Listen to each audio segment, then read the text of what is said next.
Today's caller is 55 years old, divorced, and says she's finally ready for love and companionship. She believes she's done the work on herself and wants to know what the solution is now. But Kevin doesn't start with dating advice. He starts with the one question nobody wants to answer. What happens when you spend decades avoiding relationships and expect things to work out later? As the conversation unfolds, he breaks down relationship history, life choices, and why waiting too long changes the dating market, whether people like it or not. Allison, go ahead. Hi. How are you? Yes, I'm doing wonderful. Thank you. How are you today? Good. What did I get wrong? I don't know if you got anything wrong. I just want to know what the solution is. I am Double Nichols. I'm 55. I am a yoga teacher. And, I feel good about life. I feel good about myself, but I am single. I've been divorced. Okay. And so, just what is the solution? Well, What lane? the question was remember the 55-year-old yoga teacher came in and said she's Double Nichols. I've been married. I've been divorced. Now, I want to know, what is the solution? What is the solution? How do we go through from this point, I said from 36 to 60, it's that period of time. What's the solution? If you didn't see this, give me about 10 minutes. We're going to break this down, and then we're going to get into the second part of the broadcast. Before we do that, though, man, we got 1,300 people watching. We don't have enough likes. If we don't get these likes up, we're going to stop it and go to intermission. Get them up. I don't know. I don't know. You're throwing a lot at me. So 55, how long were you married? I was married for 6 years. At what age did you get married? I was 36 when I got married. And you divorced 42, so you've been divorced for 13 years? Yes. Any children? No children. Okay. So why'd you wait so late to marry? I guess career, pretty much, profession. I asked, why did you wait so late to get married? One of the first things in the Black community you often hear is 21. That's too young to be getting married. That's too young to be getting married.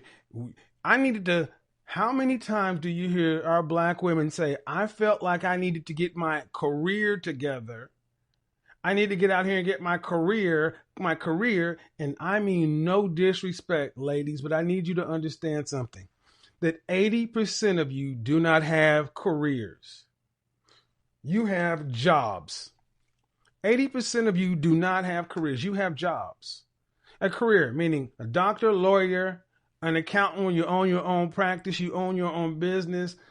Most of the largest employers of the Black female is the federal government and retail. Those aren't careers. Those are jobs. So what I told this woman, it was the honest to God truth. Far too many of us, especially in our generation, the women were told, don't depend on no man. Get out there, get your career, get yourself straight, and then when you decide you want to get married, you can just go pull a husband off the man tree. Well, this is what happens to that thought process. Have you been a yoga teacher your entire career? I have not. I was a hairstylist prior to. So I know plenty of hairstylists and yoga teachers that seem to be able to get married just fine. I guess it wasn't exampled in my family, and so it wasn't something that I really, kind of went towards. So how about this? How about we just, instead of saying career, because when you say that to a brother like myself, I hear disingenuous. What I'm hearing when you say career, you better, now let me tell you why. Okay. You want to hear? Do you want to hear it, or you just? Yes, of course. All right. When you tell me you're 55 and you're a yoga teacher and a hairstylist, you can't tell me you put off marriage because of a career. Because where I'm coming from, unless you are a international business, that ain't no career to be putting anything on hold for. That's what most men hear. That was not rude. So when you say a career, you need to be arguing before the Supreme Court. You need to have a show enough damn business. Because a hairstylist, I can throw a rock and hit 10 hairstylists on the corner, and they can find husbands. I can throw a rock that way and find any massage therapist, yoga teacher, whatever, and white women can get married. So men don't hear that. The second part makes more sense. Wasn't raised to prioritize it. That makes more sense. Okay. Because at 55, when you and your husband divorced, what was the cause? Infidelity mainly. Yes. How many times did you cheat on him? She wasn't expecting that one. Oh wow, that's an interesting curve that you threw. Why? It wasn't on me. Why? It was on him. Black women cheat at 4 percentage points less than black men. Well, no, that was on him. It wasn't me. Okay. Well, you said infidelity. Okay. So infidelity, was it rampant? It was enough. I stayed long enough through it enough to where it was enough. Well, I'm trying to find out, was it with one person? No, that's what I'm saying. No, it wasn't with just one person. Right. Yeah. Okay, cool. So what was your longest relationship before your marriage? My longest relationship before my marriage, wow, was probably 3 years. And what age were you when that started? I'm thinking right high school, really. Okay. This is not about this woman in particular. So I don't want anyone giving her a hard time. Sister here, I could take her and plug in many a sister from Generation X. She got married one time in her 30s. Like a lot of these women were told to go get married in your 30s. And what ends up happening? She had no history of being in a relationship, and it inevitably failed. Because I asked about her previous relationship, and we had to go all the way back to high school. Sophomore year to high school. Again, that's the age when so many of our sisters, I say you found the love of your life. You already had your man and you likely blew it. Remember, from junior year in high school to sophomore year in college. That's when most women find their men. And this is when black women are getting rid of their men in preparation for this great and wonderful life that's supposed to happen. When everyone else is getting their men, black women were told to get rid of their men. They were also told not to get serious about these guys because you're young, he's young, have your fun, but don't get serious. That's what our sisters were told. These young 19 and 20-year-old women had a bunch of older baby boomer women telling them, girl, don't you worry about no man. Have your fun, do your thing, but don't get tied down. And I tell you right now, I know so many men who were heartbroken during this time. Loved their girlfriends, their live-in girlfriends or whatever, and their girlfriends broke up with them and did the entire thing I talked about in you already found your man and you blew it. Okay? So then after they did all this stuff that this sister, just like everyone else did, around mid-30, because, I better get married. Then get married, but you got no track record of being with anybody, weren't trained to be with anybody, and inevitably, it falls apart. No surprise. Was that at the end of high school? It was like the 10th grade to my first year in college. Okay, yep. So from 16 to 19. Yeah. Okay, then you skipped all the way up until 36. Guys, don't give her a hard not time. Not that I didn't date. I did date, serious relationships. No. I'm just counting serious relationships. Yes, certainly. 16 to 19, then all the way to 36. And then you were with this person for how long? You were married for, you guys get together 6 years total or married 6 years? I would say 7 years total. Okay, so you knew him for a year and you were married for 6. So so if I mapped out your relationships, you were born in 64, 65. 65. 65. You were Yes. with somebody from high school, 10th grade to your freshman year in college. And then from that point on, from 19 to 35, almost twice your lifetime, you had no serious relationship. You met somebody for 1 year, you married them, and you divorced after 6 years. And then you've been single for 12. Your entire life, you've been single. That's fair. Yeah. So you don't have, again, black men and black women were not our culture. Our culture is not one that told us we're supposed to be together. Black men were not raised to be husbands. Black women were not raised to be wives. I said this on my broadcast earlier today. A lot of black men, far too many black men, we stopped maturing when we left the playground. Go watch that stream I put on Patreon. People skills. We don't have the people skills. We don't have relationship skills. We come together short term, but long term, marriage, the kind of stuff that's complicated. Are we really equipped? Are you willing to give relationship a second chance? That's the question on the floor. Cool. Well, yeah, so you don't have a track record of being with a man. You don't have a track record of cooperating with a man, serving a man, anything like that.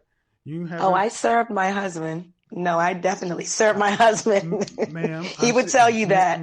Ma'am, I'm not trying to insult. I said a track record of serving a man over the long term, over a life. 6 years in a marriage, I'm not taking anything away from that. But I'm saying it's over a period of a lifetime. That's what I'm saying. So the future going forward, what is it you would want? Well, I definitely would like to have.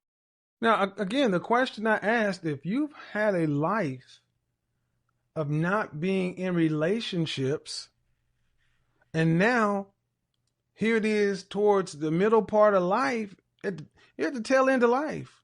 You're 2/3 of the way done. What do you want now? Are you willing to give it a second chance? You got to understand the question. See, if you're younger, this question doesn't weigh as heavy on you as it does with people in their 30s, 40s, and 50s. The people who've had a lot of trauma, issues, bad memory. These are the people we're asking, are you willing to give stuff a second chance? I mean, again, she's not 25, she's 55. But again, I could take her out and plug any of the previous women I've talked to or any of the guys I've talked to, because you've heard me talk to guys who ain't been in relationships for 10, 15 years. So guys, don't be getting all in there talking about old eggs and all this other kind of stuff. I'm looking at you too, because all I got to do is go back and pull the guys who talking about they ain't been in a relationship for 15 years, but then gonna call in talking about high value relationships. French toast, you mean? A serious relationship and a lifelong partner. I would. Okay. Going forward. To what end? To the end. I mean, to what end? I mean, why? Because I think it's God ordained, for relationships. I mean, I feel like love is a wonderful thing. Hold on. No, I do. You're 55, and you're saying it's God ordained. Relationship, companionship, I believe. All right, you call something. Okay. I hear you, but it's hard to hear that it's God ordained, and you're 55, and you have no real long track record of being with a man. See, it's not like you can say you've been in and out of relationships. But I think that would be foolish and frivolous if that were the case and it wasn't serious. So I choose not to casually date anybody. Well, your best. Again, so many of these sisters were taught that fear black men, fear relationship. Don't waste your time. Again, remember, black men were just, baby boomers set these women up for a failure. Better to be with nobody than wasting your time. Oh, really? Well, did you learn how to be involved with anybody in that time? Did anybody learn how to be involved? The longer you're alone, the less you learn how to be involved with anybody. Ladies or gentlemen, this goes for you too, men. The longer you're alone, the less you learn how to be involved with anybody. So stop talking about 55 next caller. If I got you on this line, I guarantee you probably got some shit going on with you too, because I can tell by the way you type, you probably are the person I'm talking to as well. Can got you where you are right now, and you're calling me. Your best thinking got you where you are right now, and you're calling me and asking. And like most sisters, you got your mind made up, and Well, I don't want to casually date it doesn't anyone. matter what you want, ma'am. See, Yeah. you spent your entire life being in charge.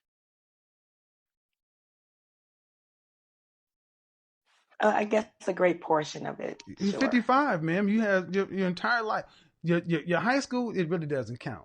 The only relationship in your life that truly counts is the year you dated somebody and you got married. You have been. Get them likes up before we go to intermission. Life, you've had one relationship. Is that a bad thing? For what? Again, what did I just say? Black folks, we have been taught to believe being single is a good thing. I said you spent your entire adult life out of a relationship. And it was like, is that bad? French toast, yeah, it's bad. What do you mean?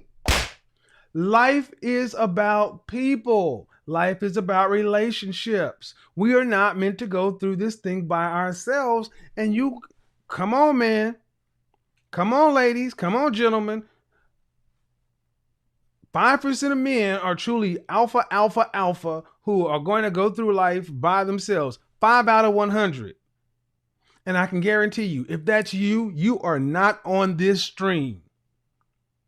You can say it's what you are. You may be alpha with some beta traits, but you are not straight up alpha because you don't listen to no man.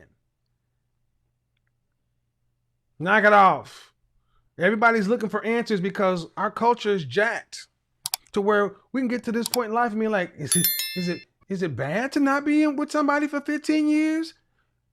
If you're saying you want to have a husband, you want yes. Oh, okay. First time I'm ever hearing that. How many black men have you? I mean, she said it's the first time she's hearing it. And there's so many of us that thought this, that like relationship is this switch you can turn on and off. No, it is not. Let me be the first one to tell you. People skills get rusty. Some of you never got them. This is why you're going to have to get therapy to make sure you got a clean bill of health, and then one-on-one coaching with somebody, because you didn't get relationship skills out on the playground or at recess or in the neighborhood when you were 7, 8, 9, 10, under 12 years old, because from 13 up, many of you were latchkey kids. Unless you were Generation X, you didn't have playgrounds and go outside and play. Many of you guys were in the home playing video games. Your relationship skills stopped in the 4th or 5th grade. And you're finding that it's easy to go find somebody to scratch that itch, but you can't sit in the room with them. The only room you can get along with the opposite sex is the bedroom. You've got problems. Yes. I've had quite a few conversations. I mean, I would like to feel like I don't want to be spent and used up when he does come. Let me stop you right here, ma'am. You're 50. Let me just get real with you, ma'am. 55, there ain't much left to use. It's a lot to use. No. Trust and believe. Oh no, I'm not gonna do that. No, it's not. See, we allow our sisters who are you're half 100, and you're talking like you're in your 20s, like you got all this time and all this. The juice left, ma'am. You're almost retirement age. Talking like you got all this time left. And see, that's how I feel. Do that, and we. But I that's feel how you like feel. that. I don't give a damn how you feel. You were born in 1965. Okay. You're old, like me. Talk like it. But you're talking like a young, Well, silly girl. why am I? Well, okay. That's what I'm saying. I don't feel silly, and I definitely don't feel I old. don't, but it's not about how you feel, ma'am. And It I'm not trying to is. insult. Okay. See, and you know, and here's what I'm doing. I'm coming It's at you, and not here's about how I I need you to listen. feel. I need you to listen. I need you to listen. I need you to listen. Okay. Hmm. I'm purposely triggering you to see how you're going to respond. And see how you're responding? This means you're not really cut out for a man like myself or somebody on my level or really anybody. Why would you say that? Because, man, ladies, I need you to ask yourself a question. Does the woman that I'm speaking to sound like she is cut out for a relationship with anyone? This is not an insult, but I want to hear the ladies, not the men, because women tend to, especially women in my generation, tend to hear other women more than they hear us. Ladies, does your sister right here sound like she has the relationship skills, temperament, patience, or desire to be in a relationship with anyone? Ladies, that's a yes or no. Give her some feedback. Only the ladies. I'm responding irrationally. Go back and look in the chat room, man. Because when you say me, Well, I'm when you tell looking me at on 55, my when you tell me at 50, Zoom. no, when I go back and look in the chat room when this, I'm not looking at it either. But when you say, Okay. when I'm listening to a 55-year-old woman talk about how she feels, I feel like I got more time. You can feel like it all you'd want to, man. Man, 55 years old. Think about when we were children. Okay? Think about when you and I are roughly the same age. Your grandmother, do you feel like, how was your grandmother when you were born? No, you making me challenge my math skills.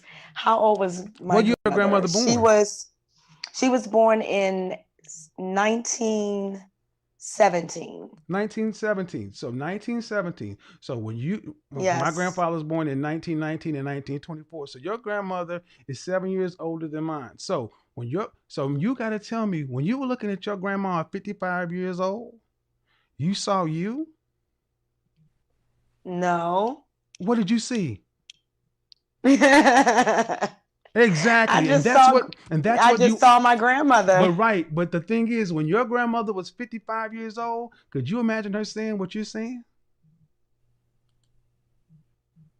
My No. grandmother, now she was special. So Well, apparently so. But see, when I put it in context like that, man. See, here's the thing: most people won't risk telling older black women the truth because one, most older black women don't want to hear the truth. Two, you got so many things to keep telling you what you want to hear, but the reality is at 55, what is the average lifespan of a black man in this country? 77, I believe, 76 for a black man. 71. Actually, 68. 68, and the average It's gone lifespan for, down. Mm. yes, it's actually gone up with the marital rate decreasing. So the men you will be dating, how many men are left in your age, in your generation to date? Another question that a lot of women don't think about is, she feels like she's still in her 20s or 30s. She's 55. That's damn near retirement age. And today, John Travolta announced he lost his wife, Kelly Preston. Our condolences, Mr. Travolta. Kelly Preston is 57 years old. This is what I mean by dying alone. We're at the age where people start to die. Don't have time to be wasting and playing. That's why I'd say Steve Harvey and guys like that who don't tell women the other side of the story are doing them a disservice, because if you don't tell the honest to God truth and reality, we're the logical ones. She was shocked by some of the things that I was saying. Why? When you're a yoga instructor and a hairstylist, that's a female-dominated profession. There are no men around to tell you anything or say anything. Oh, I don't know those statistics. I'm sorry. Well, you're a late millennial, but you're not a boomer. No, you're So right. the men that are age appropriate for you are dead or I mean, there's not a lot of men, and they're not looking for women who have no relational history. If they're looking to have a partnership, ma'am, guys are going to say, what are we going to get from this? And you may be a lot of things, but do you have a history of cooperating with a man? And your life says that you don't. That's not an insult. Somebody looking from 18 to right now, they look at 37 years. And only for a period of 7 years do you have a history Yeah, I said of millennial. I cooperating. meant Generation X. Y'all know what I'm talking about. Does that make sense? I'm listening. I'm not sure if it makes sense, but I'm listening to you. She said that what I'm saying, if she's not sure it makes sense. Now, again, I got to speak to you, sis. You're 55. All I used was simple, basic logic. And when I use the example of our grandmothers, my grandmother at 55, I felt as though she was sage. She had some wisdom, the wisdom of a life lived. I sat at the feet of my grandparents and my great grandparents in awe and reverence.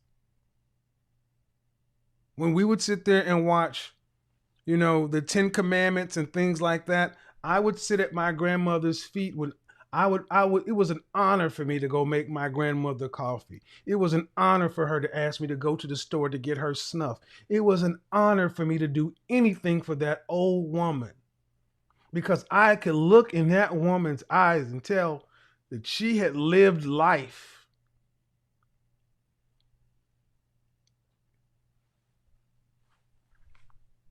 Okay, well, any other question I can answer because I don't know what else to say. I mean, your life, it's your life.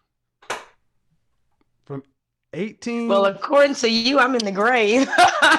You're close there. Okay, you're close to the grave. You're closer to the grave. You're closer to the grave than you have more time. And see, that is one of the things I am trying to get, especially people in our generation, to stop acting like we're so young because we're not. Just because but I'm in health and wellness. My whole mindset is different. You're still 55. It's okay, but my life has been in health and wellness. And how is that working out? Good, but how's that? But it's not about you and your life. It's about. But if I don't take care of me first, okay, you're right. Prepare myself. You're right. For the person that God is going to send my way. Then so no, ma'am. Let me go ahead and knock that. Let me go ahead. But you know what I've heard.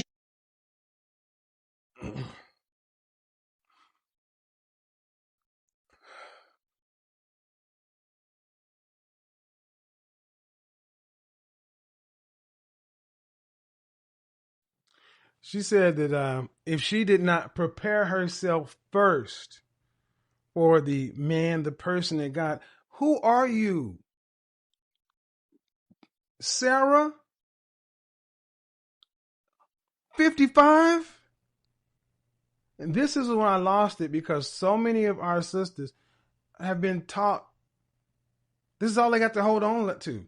Honestly, this is what all they got to hold on to. This got to be God ordained. That's why I'm by myself. God, it has to be God's will. And no, it is not. So it's time to get real into this. It's almost over.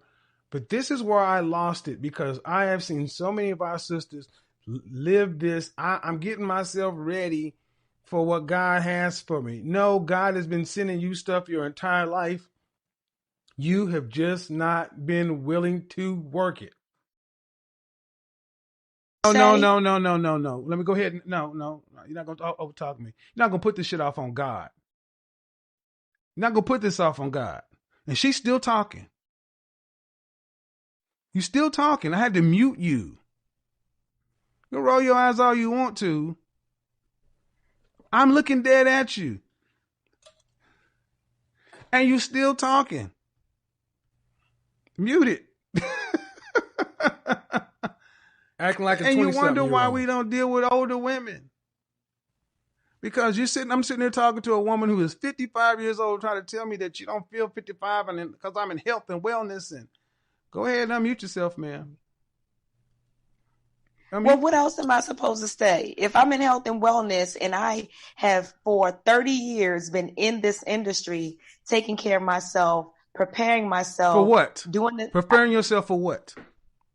For the rest of my life. You just said for the man that God sent you, right? Exactly, but that's still for the rest of my life. So I need you to answer me a question. They are synonymous. Excuse me. I need you to answer the rest of your life. She is talking with the attitude of a woman who has another 70 years. Kelly Preston died today at 57. So when I ask the question, are you willing to give relationship a second chance?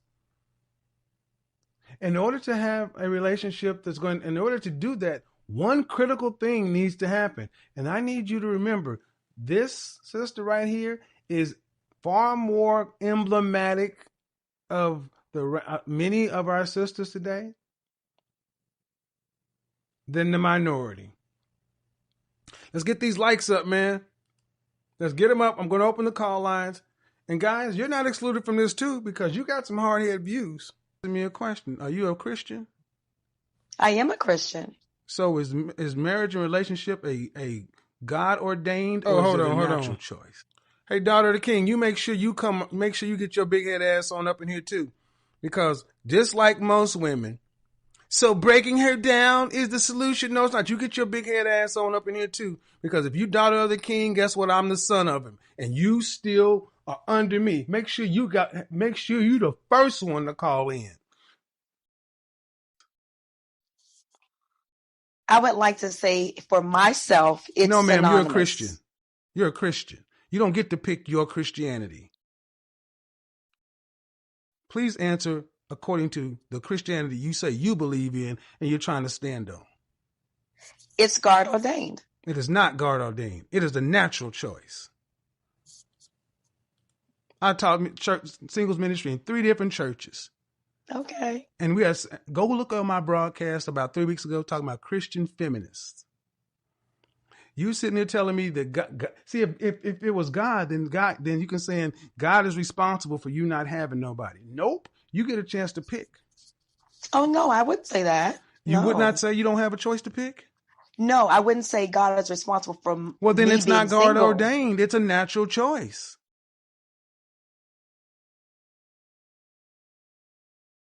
Have you ever sat down with a counselor or a therapist? Oh, yes, absolutely. And were there's any clinical diagnosis? No, it wasn't. Did you talk about relationships? Absolutely, yes. And what was the and what did you ask? Did you ask what?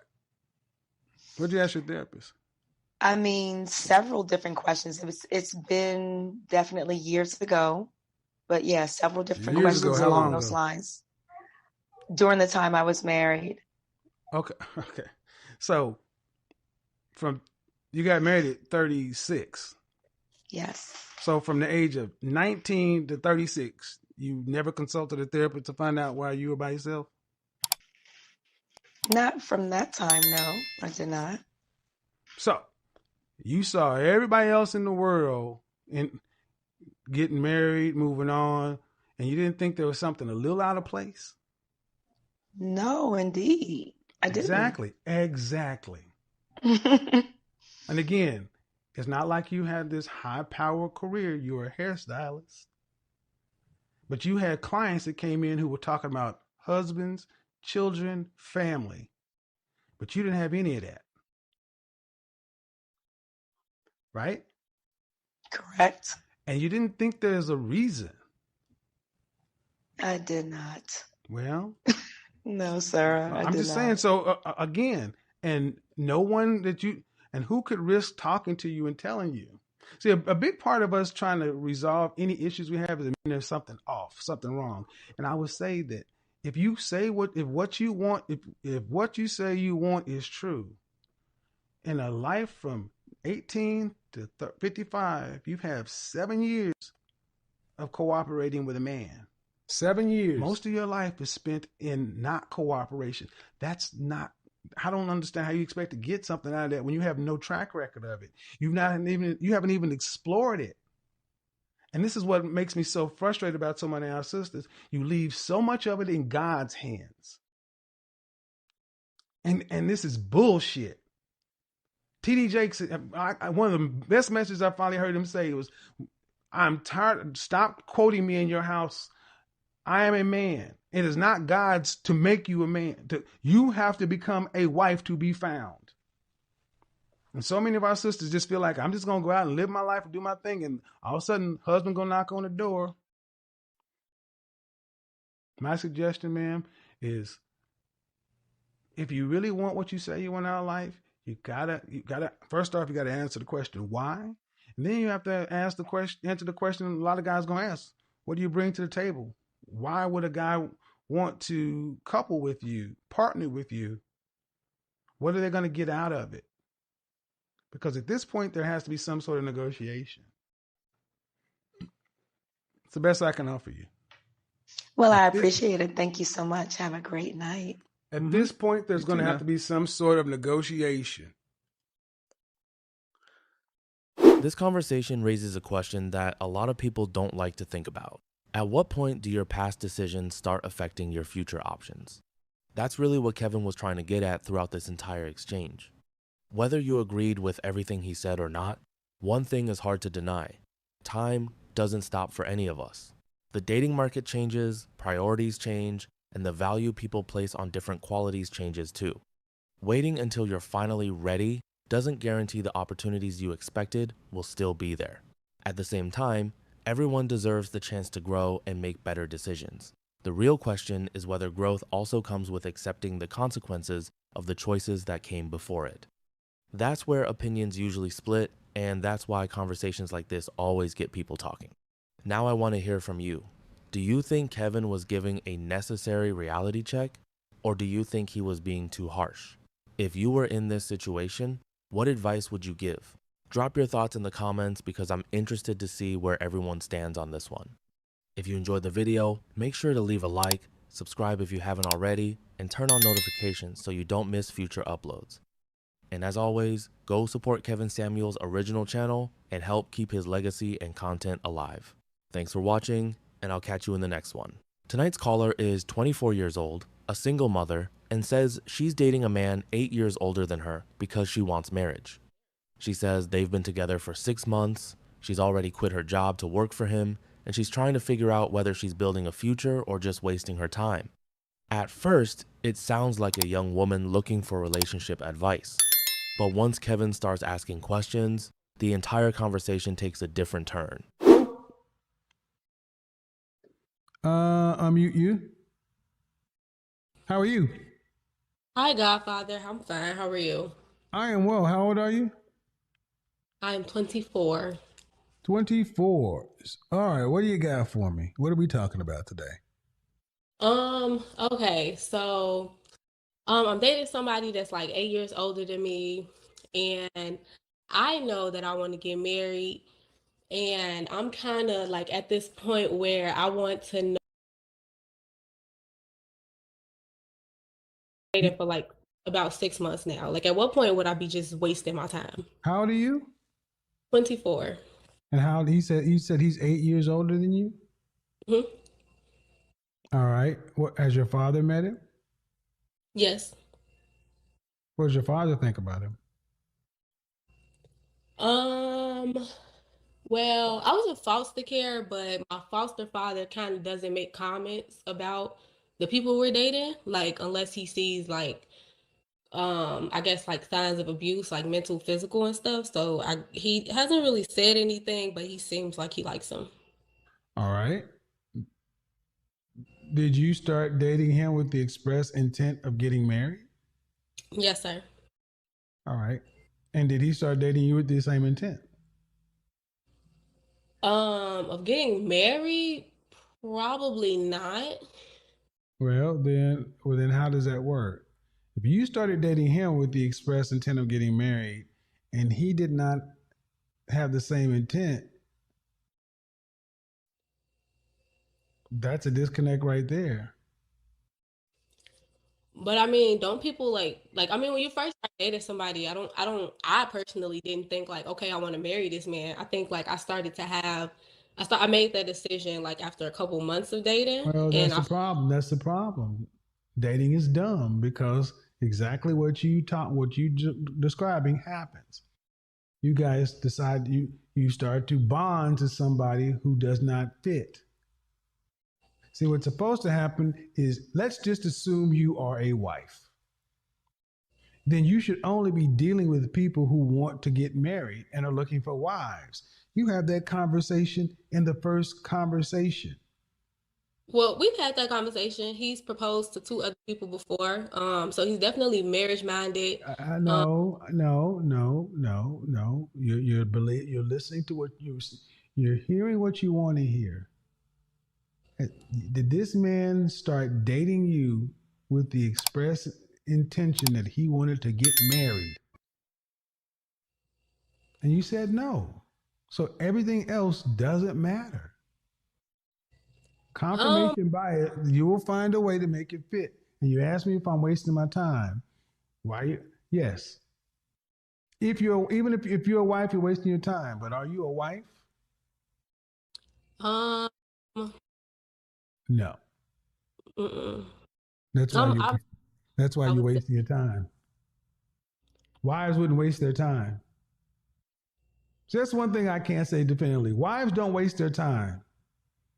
Wives don't waste their time with men who aren't looking to get married. Just like the other woman. She wasn't a wife. You're not a wife. That's why y'all are content to waste your time, and that's fine. But just know that. So when it ends, you can't blame the man. so I don't know. Like I'm still having a disconnect because we've had conversations about marriage and stuff like that, and it's definitely something that he wants. It seems like the conversations that we He have about marriage between us is more so a matter of um he doesn't want to marry you. Just like the last lady. Men will talk to you about being married. There's a difference when a man talks about marriage and then a man talks about marrying you. no, we did talk, no, he has talked about marrying me specifically. He basically has said that Are you a wife? I don't really know. I don't Were you raised to know. be a wife? But I have things to Were work you on. raised to be a wife? Excuse me? Were you raised to be a wife? No, sir. Okay. You have any siblings? You said you're in foster care, right? Yes. Um, why do you want to get married? I want to get married because for one, I was in foster care with my immediate family, and a lot of my family are married. And then I also want to be married because I'm a single mom, and I now see the importance of having a male figure around my child. I see the importance of having a man in my Where's your life, and child's father? where is my child's father? Yep. Since I decided not to be with him, he is not communicating with me anymore. How old is your child? She is 3. There's all kind of things wrong with this situation. It is. You need therapy. You need to get your kid ready for some therapy. And you are not a wife and not ready to be a wife because you just described you want somebody to help you raise their kid. That ain't Um, no, ma'am. Please don't fight me on this one. You don't want to go where this is going to go. I understand you're a single mother. You're a 3-year-old, but there are red flags all over the place. And I'm telling you, marriage won't fix what's going on here. well, I mean, I'm not looking for a stepdaddy per se. It's the Ma'am, it'll be a goddamn stepdaddy no matter what you want to call it. Your no, husband, your husband would be a stepfather to your child. Yes or no? yes, sir. I understand Thank that. you. Then it don't matter. Y'all don't want to call it, but you are. And let me correct you, man. You are looking for a stepdaddy before you're looking for a husband. That's how we look at it. We got to look at that the kid we're taking on cause you're a package deal. He's a stepdaddy first. He's your husband second. And I don't agree with that. I don't give a shit if you agree with it. You're not the one that has to take the risk.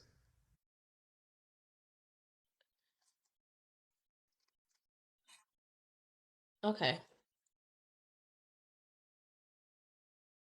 You got a daughter of a dude that ain't even talking to you.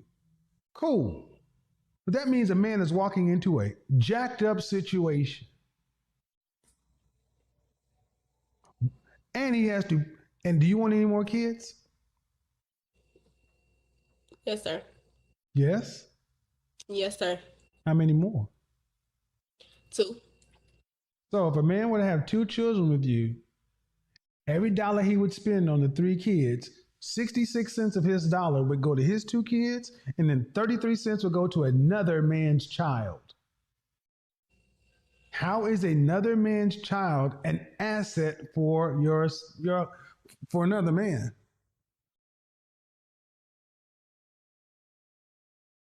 I mean, why couldn't I make that same argument since he has a No, child? ma'am, you can't answer. So you can't see what you can't do is answer a question with the question. The question I asked was, how is another man's child an asset for another man?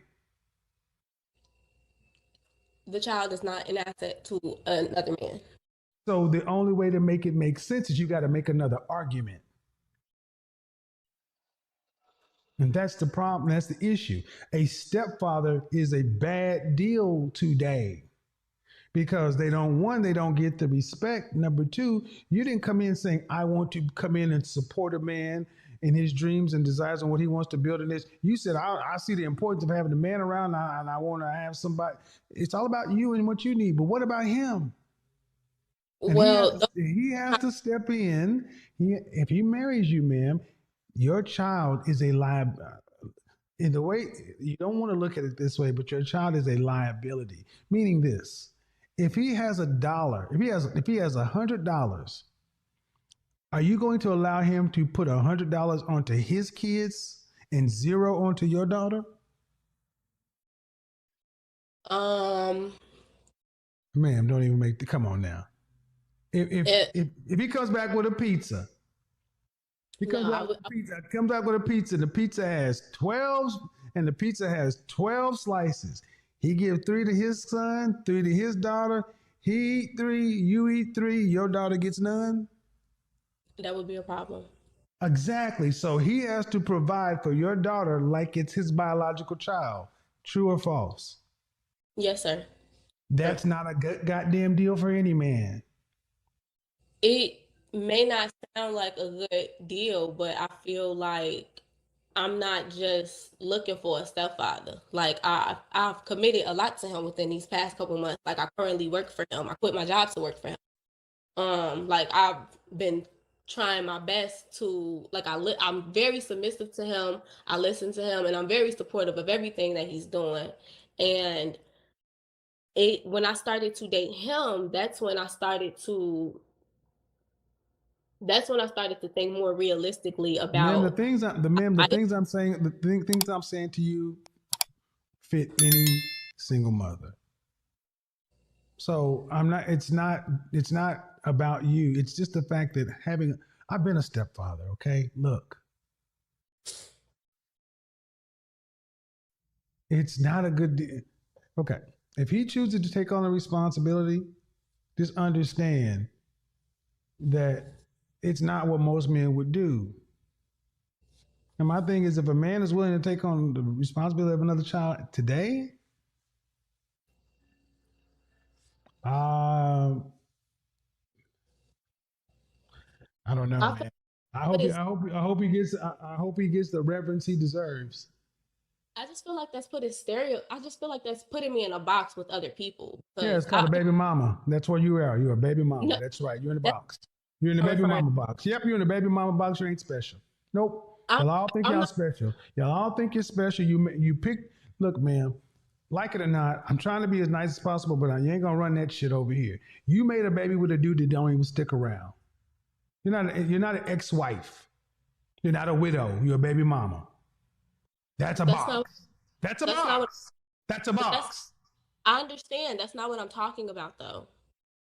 What I was referring to was the comments that you like. Well, specifically, what I was thinking about was when you said how stepfathers don't get the respect that they deserve, because that's the They don't conversation. they don't get the respect from society like they used to. They don't. They don't. They don't. But Stepfathers have no rights. why should the respect of society matter when I respect him and I make sure my child respects him? The fact that you asked that question just shows how little y'all understand who we are as men.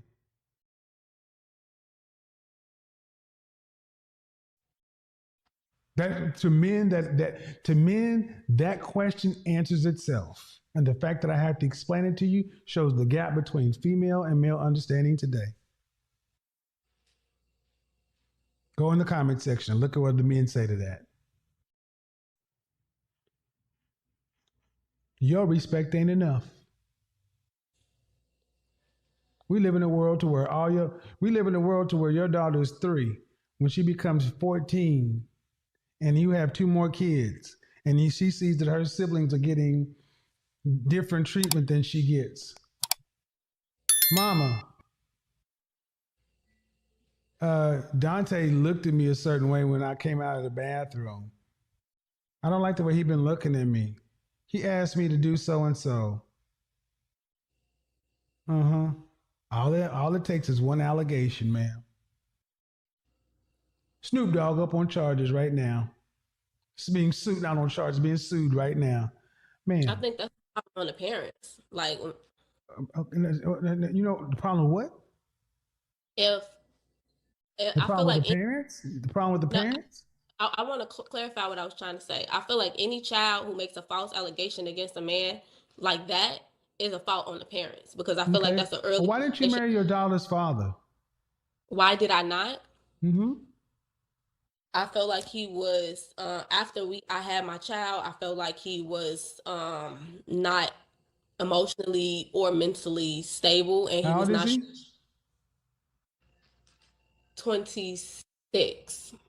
So you got a 26-year-old baby daddy and a 32-year-old boyfriend. Your child is 3 years old. Why'd you make a baby with a guy who's 2 years older than you and not emotionally stable before getting married? Well, when Well, we first started dating, I did not. you did not have a wedding ring and a marriage certificate? We know that. Why did you marry him? No,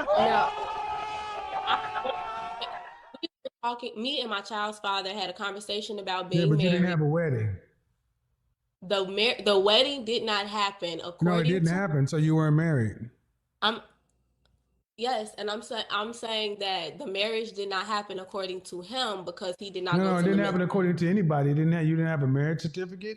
You didn't have a justice of the peace, a judge, a ceremony. Not according to him. Did you get married legally? I mean, what do you mean not according to him? According to the law, it didn't happen. No, we did not get legally married, but what Okay, I'm then saying, why did you do that? Why did you have a baby coming from foster care, knowing how important family is? Why did you have a baby before getting married? because I thought that man was gonna marry me, and I thought he was No, gonna. no. Is that what's supposed to you said that if a kid does something, it's to follow the parents. Okay, well then this is the parent who decided to have a baby before she got married because you thought he was gonna marry you. You know one way to ensure that. You know one way to ensure that is to get the marriage first, right? Yes, sir. Then you wouldn't be in the position you're in right now. Because you are in a box. You are in a box, ma'am. And here's the thing: you need to understand the box you're in is what the men say it is. Men look at baby mamas different than they do single mothers, women who are married and had kids. You didn't make a good choice. Because understand something: any man that marries you has got to look and say, "You married a dude that was 2 years older, unstable. Then why does he want to raise inferior DNA?" Why would I call his Why child? would a man want to come in and be a stepfather to inferior DNA? You said he was mentally unstable or whatever, and not in this case life. DNA. That's not fair to me. He has a child Who as cares well. about fair? So why does he get a pass when he's a single father? But why do I have to? Why does he get more respect and I have more faith in him? But as like women are more acceptable. Women want fairness. Women want fairness when it suits them. This is what it is. Why is it fair? Ma'am, you want him to marry you. No, but I'm asking a legit question. Like, But why no, is you're asking a legit question. You ask, and I'm giving you the answer because you want him to marry you. Because we choose, because men decide who gets married. That's but he why. want me like Listen. Pack it up, calm down, and let me help you. Women choose who gets born and who has sex. Those are your choices. Men determine who gets asked for marriage.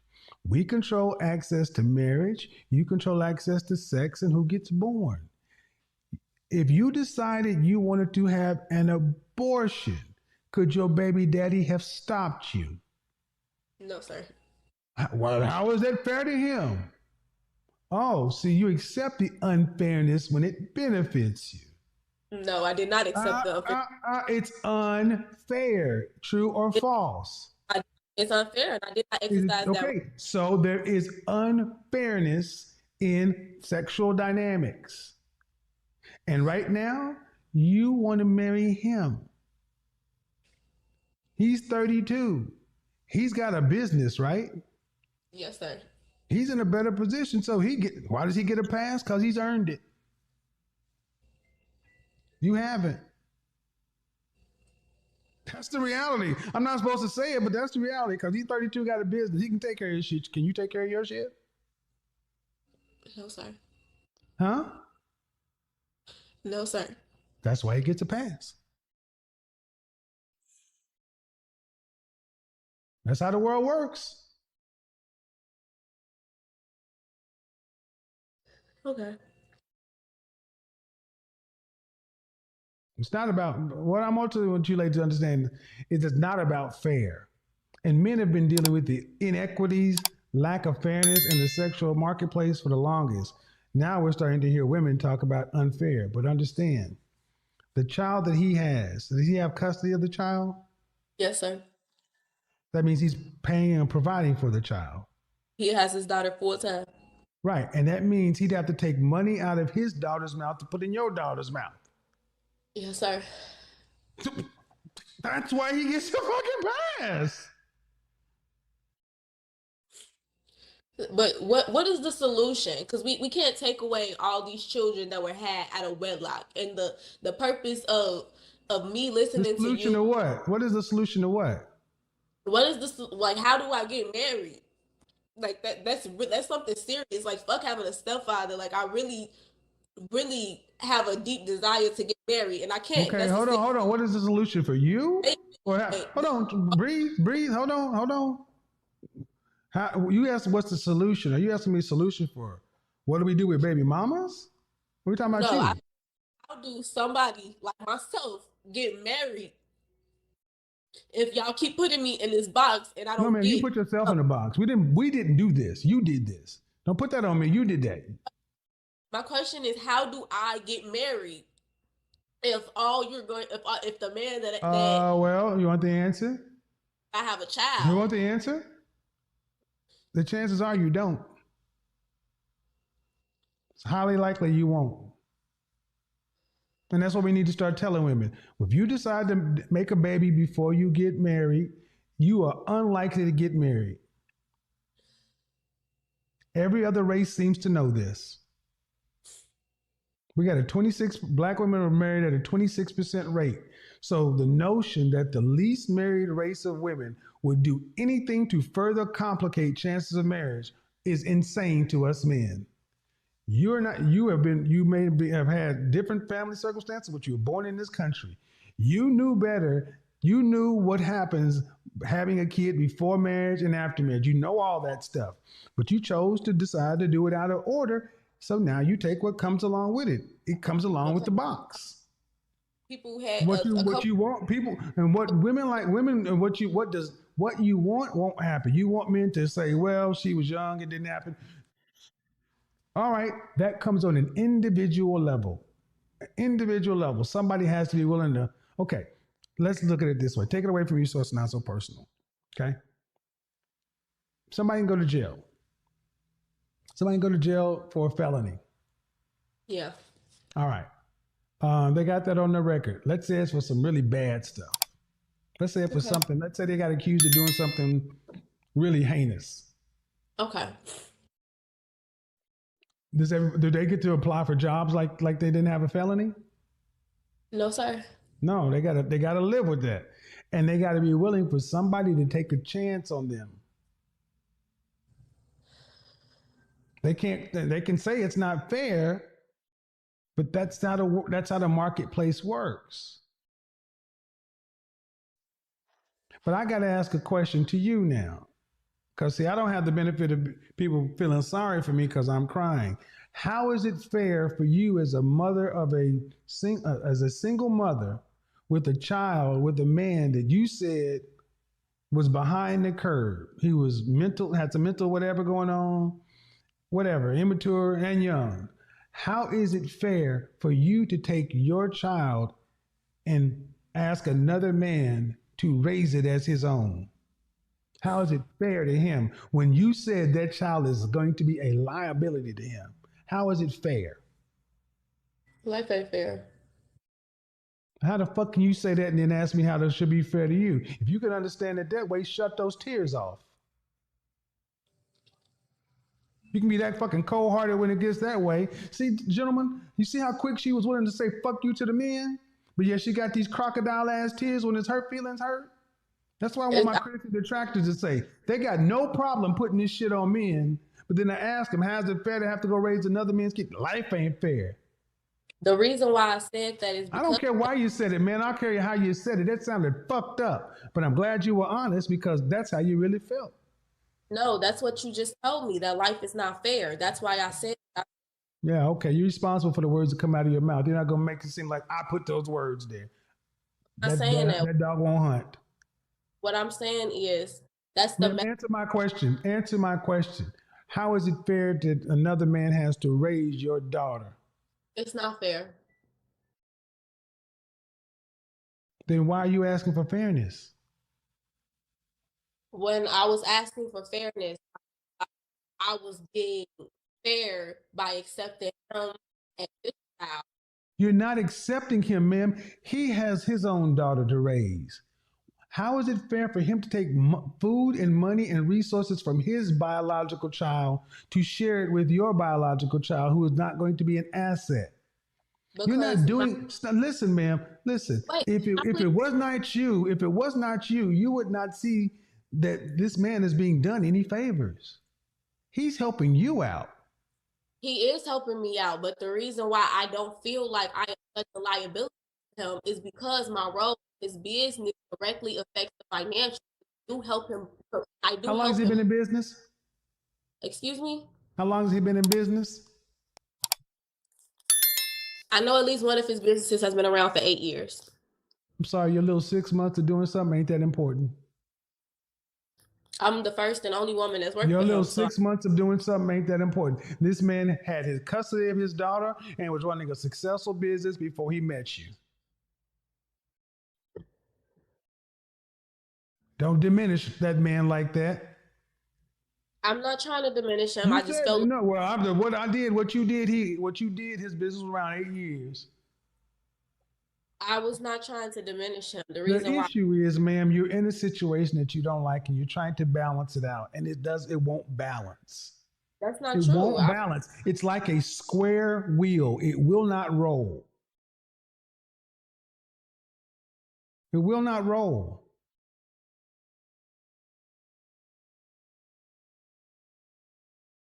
And this is and how about this? Let's go to it a different way.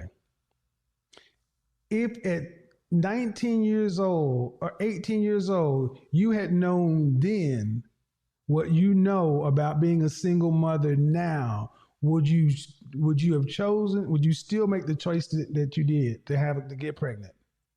No, sir. That's all we need to know. That's the test of a decision. Would you do it again? But I never decided to be a single mom. I woke up one day and was like, I want to be independent. That was never my mindset. I've been wanting to be, and I've been marriage since I was probably 18. You got pregnant before marriage. That makes you a single mother.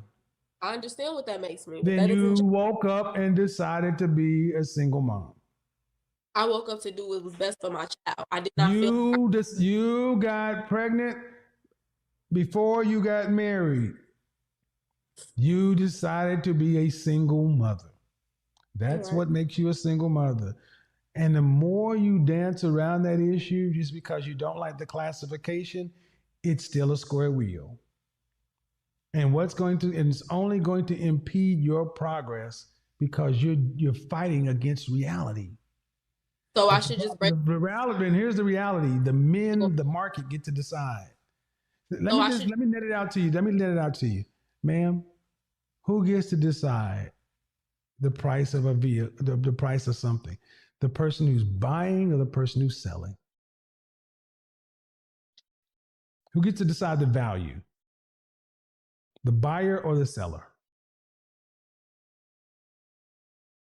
Initially, the buyer. I mean, not initially. Not initially. Initially, the seller sets a price. The buyers determine whether or not they want to pay that price. Okay, so I had it backwards. Right. So that's how that works. The men are the buyers. And sorry, the buyers, men, value single mothers less than women with children. Less than women without children. If I'm gonna just be honest, like what I feel like, not what I think you're doing, like what I'm getting out this conversation is that I just need to end my relationship and start being a single mom. Like it sounds like it's no hope for a single mom. What you do, no matter how hard you try, like that's really what I'm getting out the conversation. And I don't want to be like my uncles that my aunts that bitter and not married and bitter and divorced. Like I want to make a change. So I did make a mistake, but in a conversation, I fucked up so bad. I probably can't do anything. I just feel like ma'am. I want you to go back to the beginning of the conversation. Did this man start dating you with the express intention of wanting to marry you? If I'm honest, I don't know. Well, then that's the problem. See, so don't tell me what you're getting off of this conversation when you started dating a man knowing you wanted to be married and you didn't get that clear first. See, that's why I'm good at what. No, ma'am, I'll let you speak. That's why I'm good at what I do. Because you try to put yourself into what you're getting is you're not dating on purpose. You're not choosing a man based upon the outcome you want and the situation you're in. You're not getting buy-in from that initially. So if you find yourself 6 months down the line, quitting your job, working for a man, you're trying to put a square peg in a round hole to reverse engineer a relationship to be a marriage. Did that man start off dating you with the intention of wanting to get married? If the answer is no, then you shouldn't have dated him. That doesn't. I can't understand this because I don't think. What do you mean you don't understand it? What do you mean you don't understand it? Hi, John. My name is, what's your first name? Maya. Hey, John, my name is Maya. How you doing? Yeah, I think you're cute. You think I'm cute? You want to go out? You want to go to a date? Cool. Well, guess I'm looking to get married. I'm only want to date towards marriage. That conversation has happened. Do you want to get married? Okay, so you only want to date towards marriage too? Okay, great. And what kind of time frame do you want to get married? Oh, in 2-3 years? Oh, that's too long. Hope you find what you're looking for. Click close next. That ain't hard to understand. Pretty straightforward. But that conversation, pretty straightforward, is it not? Yes. Was that straightforward? Yes, and that conversation happened. That's what I'm trying to tell you. We had the conversation of I want to get married. I want to have a wife. I'm with somebody. What kind of time frame did he say he wanted to be married in? That's the one question I did not ask. Well, then that's not the see what you just said is that's the conversation that happened, folks. And I've asked one question, and that just shows that's not what happened. That ain't what happened. So I don't trust, man. That ain't what happened. So I don't trust your recollection because you said that's what happened. No, when I said that's what happened, I was referring to the conversation of, do you want to get married? Yeah, he wants to get married. He wants to get married, ma'am. Does he want to get married? Yes. In what time frame? You didn't ask that question, but you knew that you wanted to get married in a short time frame. That's on you. But here's the other question. Just because he wants to get married doesn't mean he's going to marry you. He may But have that's dated you, Josh. He may have dated you and said, you know what? I don't like it. I don't like this. But see, that's the thing. If you're serious, you should check in. You said you quit your job and all this other stuff. Did you quit your job based upon what? Him putting a ring on your finger? An no, engagement? no, A conversation? If we're getting married, right? Because you already had a baby, thinking a man was going to marry you, right? Shouldn't you right. have learned from that? I mean, yeah, I'm not Shouldn't you have having. learned from that? I did. I'm not having a baby with somebody No, that's not gonna. but you're still making life altering decisions for you and your daughter, and you're not getting shit clarified.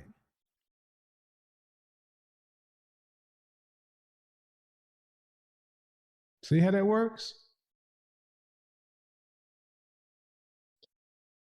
Yes, Comes sir. back to you.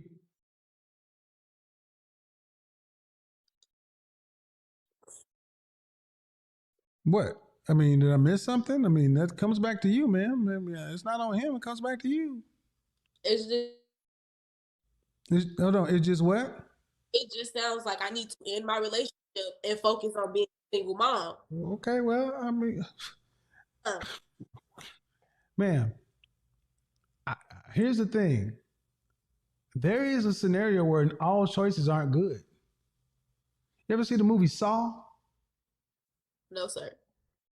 There's a movie called Saw where in order to save your life, people have had to saw off their hand, do The little crazy shit. hand on the track.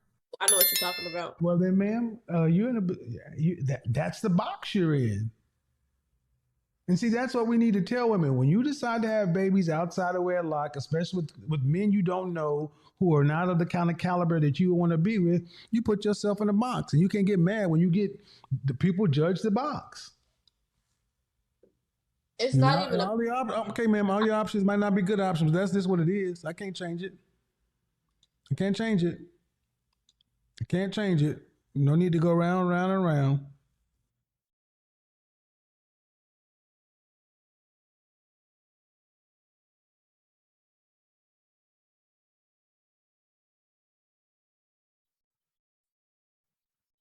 Always the victim. No. Didn't you learn?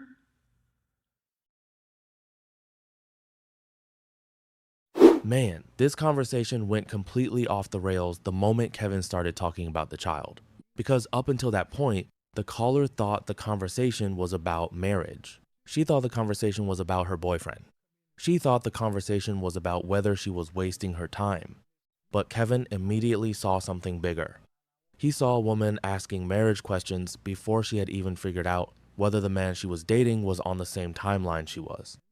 And that's what started the entire problem. Because when Kevin asked one simple question, did this man start dating you with the intention of marrying you? She couldn't give a straight answer. That's a problem, especially when marriage is supposedly the goal. Because if marriage is the goal, shouldn't that be one of the first things you figure out? Instead, 6 months go by. She's working for him, she's investing more time, she's becoming more emotionally attached. And she's still not completely sure where the relationship is heading. That's exactly what Kevin was talking about. Another thing that stood out was how quickly the conversation shifted whenever accountability came up. The caller kept talking about wanting marriage, wanting family, wanting stability, wanting a husband. And honestly, there's nothing wrong with any of that. Most people want those things. But Kevin kept bringing the conversation back to decisions. Because the reality is, the decisions you make today create the options you have tomorrow. And that's the part people don't like hearing. Everybody wants the outcome. Very few people want to talk about the choices that created the situation they're currently in. The other thing that really stood out was how emotional the conversation became when Kevin started talking about being a single mother. And honestly, that's where a lot of people are going to disagree with him. Some people are going to think he was too harsh. Some people are going to think he was being unfair. Some people are going to think he lacked empathy. But whether you agree with him or not, his point was pretty straightforward. A man considering marriage isn't just evaluating the woman. He's evaluating the entire situation. The child, the father of the child, the financial responsibilities, the future obligations, everything. That's the reality. And Kevin kept saying that pretending those factors don't matter doesn't make them disappear. That's why he kept pushing back. Another thing people are going to miss is that Kevin wasn't telling her she couldn't get married. He wasn't saying her life was over. He wasn't saying she had no chance. What he was saying is that every decision comes with consequences, and pretending those consequences don't exist doesn't help anybody. Because throughout the entire conversation, it felt like the caller wanted reassurance. She wanted someone to tell her everything was going to work out. She wanted someone to tell her the past didn't matter. She wanted someone to tell her none of these obstacles were real. And Kevin wasn't willing to do that. He kept bringing the conversation back to reality. Not because reality is fun. Not because reality is pleasant. But because reality is where solutions actually exist. The biggest thing I took away from this call is that too many people move through relationships hoping things will eventually work themselves out. They don't ask enough questions. They don't get enough clarity. They don't establish enough expectations. And then 6 months, 2 years, 5 years later, they're wondering why they're not where they wanted to be. That's exactly what Kevin was trying to get across. If marriage is the goal, then date with marriage in mind. If family is the goal, then make decisions that support that goal. If stability is the goal, then stop making emotional decisions and start making intentional ones. Because hope is not a strategy. And assumptions are not a strategy either. Anyway, y'all already know this comment section is about to be absolutely crazy. Do you think Kevin was giving her a reality check she needed to hear? Or do you think he was way too harsh on a young woman trying to build a better future for herself and her child? Drop your thoughts below. Like the video, subscribe if you're new, turn on notifications, and I'll catch you guys in the next one. Tonight's caller is a college-educated woman with a bachelor's degree, a master's degree, a brand new business, and million-dollar dreams about the lifestyle she wants by the time she has a family. She says she wants a 6-bedroom home in Northern California, a Porsche SUV, multiple children, businesses, freedom, flexibility, and a husband making enough money so she can eventually work only when she feels like it. At first, it sounds like ambition and confidence. But once Kevin starts asking her to actually break down the numbers, the percentages, and the type of men who realistically fund that lifestyle, the entire fantasy starts collapsing fast. I want basically a man that's willing to, someone that's outgoing, career oriented, loves God, just someone that I can kind of be there for. We both have to have I have a business, so I would prefer to have someone who's more outgoing and have a business as well, so we can be business partners, friendships. And You ever watch my program? I'm sorry. You watch my program? Mm-hmm. Now you know you saying all kind of things that are just like tripping. Partners, we're not partners. We're not partners.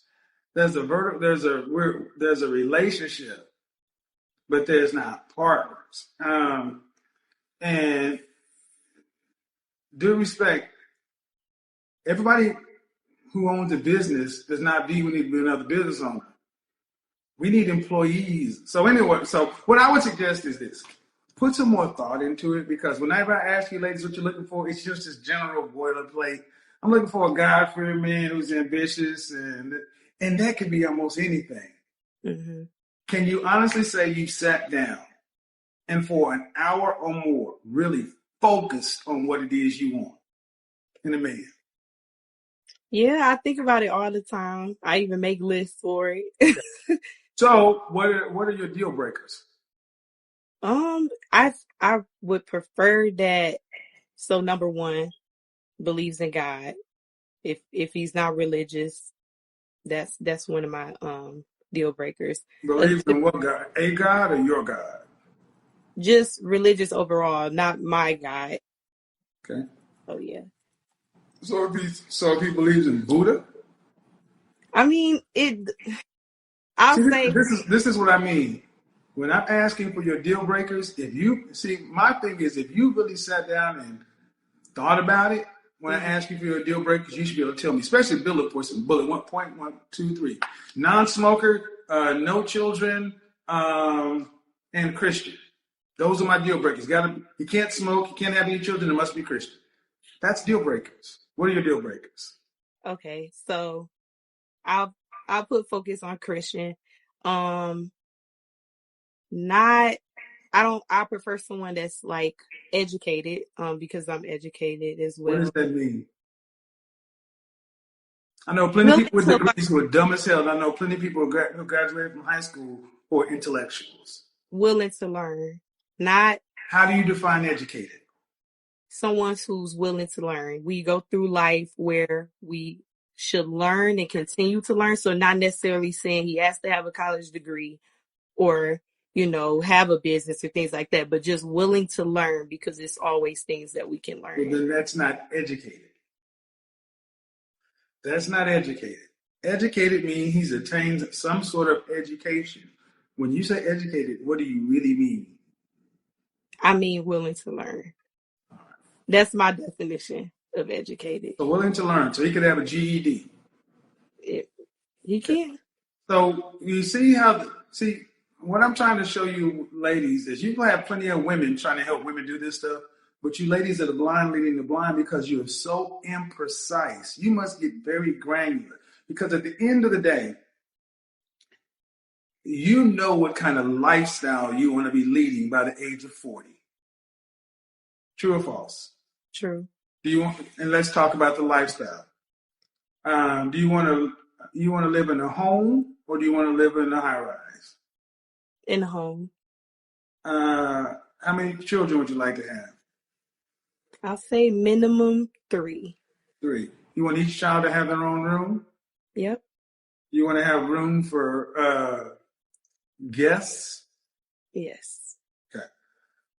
So if you have 3 children and at least a guest room, that means you're going to need at least 6 bedrooms. What state would you like to live in? California is my first choice. What part? Northern or southern? Northern. Northern. Do you have any idea what a 6-bedroom house in Northern California runs? I know it's very expensive, yes. What is it? Give me a ballpark. I mean, I know it's in the millions. No, it cannot be. We cannot do this. See, I don't know the exact amount, but I said a ballpark.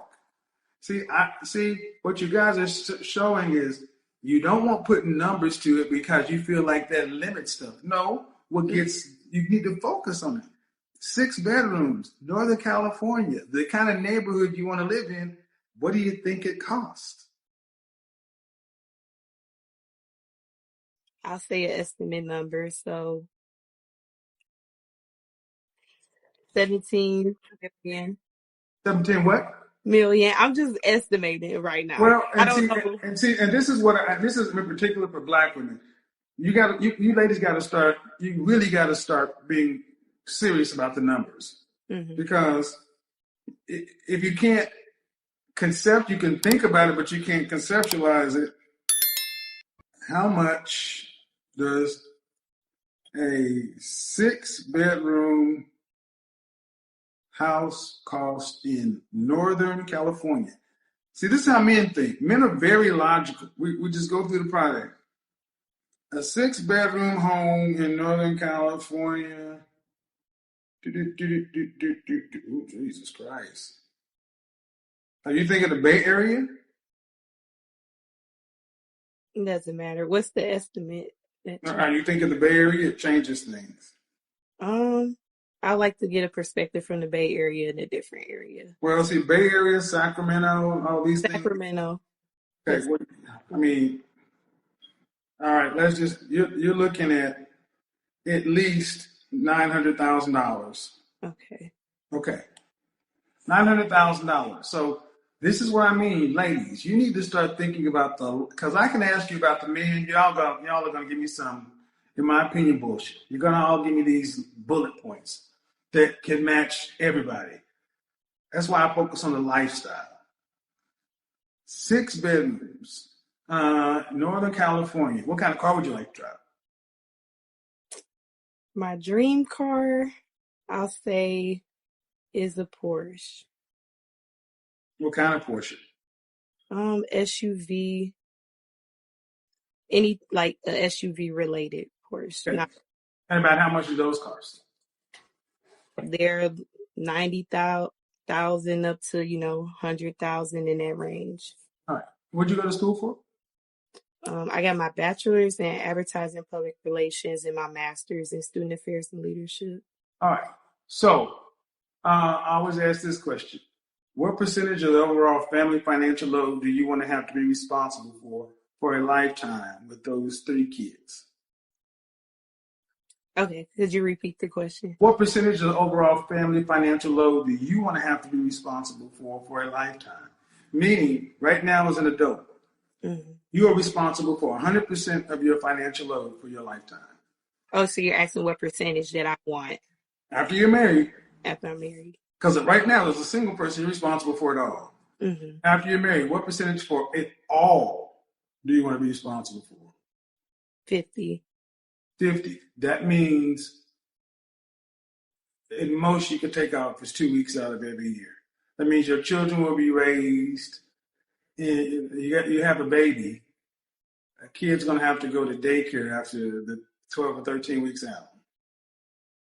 That means if you take a hit in income,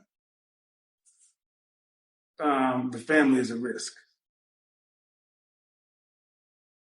Is that what you're saying that? Yeah, I'm listening. Is that what you're thinking? I mean, what I'm thinking, so basically that will put you on 100% equality with your spouse. That means you're carrying just as heavy of a financial load as your husband. Is that what you're saying you want? Is what you expect? I mean, it's not what I expect, but I know that that's the type of person I am, so I want... That's not the question. It's not the question. See, and this is why men are better at this than women. You guys conflate things. Do you want to have to be pregnant? Do you want to have to be pregnant with one kid, with another kid in daycare while you're going to work? No. Man, thank you.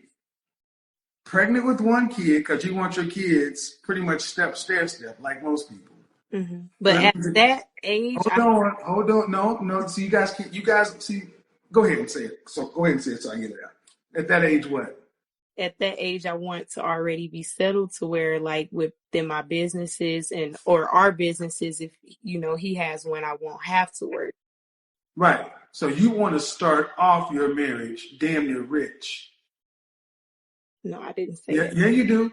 Because what you said is at that age, I want to already be settled, meaning I have enough money coming in to where you don't have to work like that, right? Yes. Man, that's damn near rich.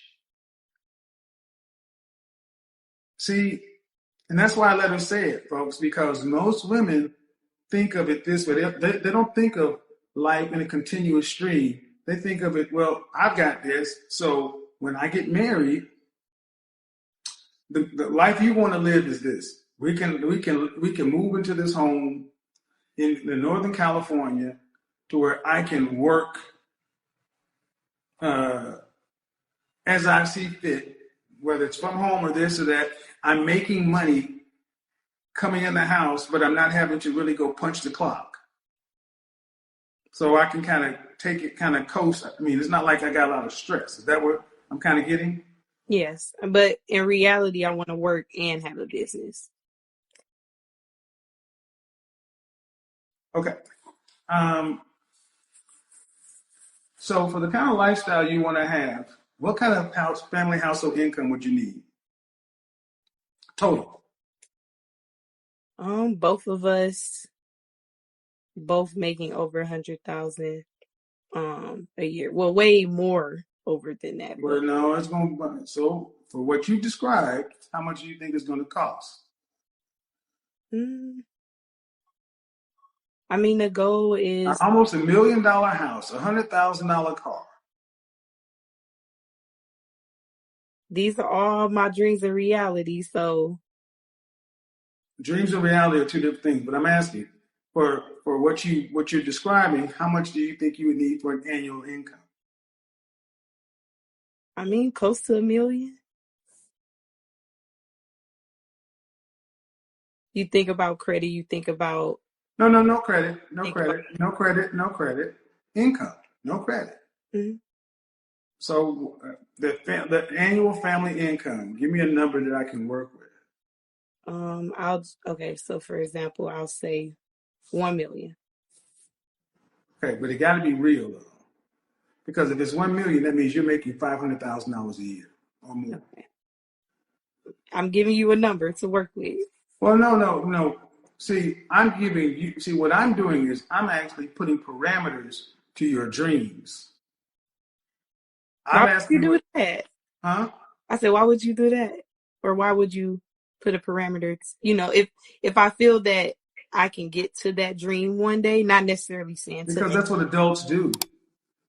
I understand that. Why would I put parameters to your dreams? Okay, do you just go someplace and don't look at the menu? You just start ordering, or No. do you? Okay, that's what you ladies do. You go into the world and like, well, why would I put parameters? That's like limits. Yes, because there are limits. There are limits, man. You are only. How much do you think you'll make at the height of your career? At the height of my career,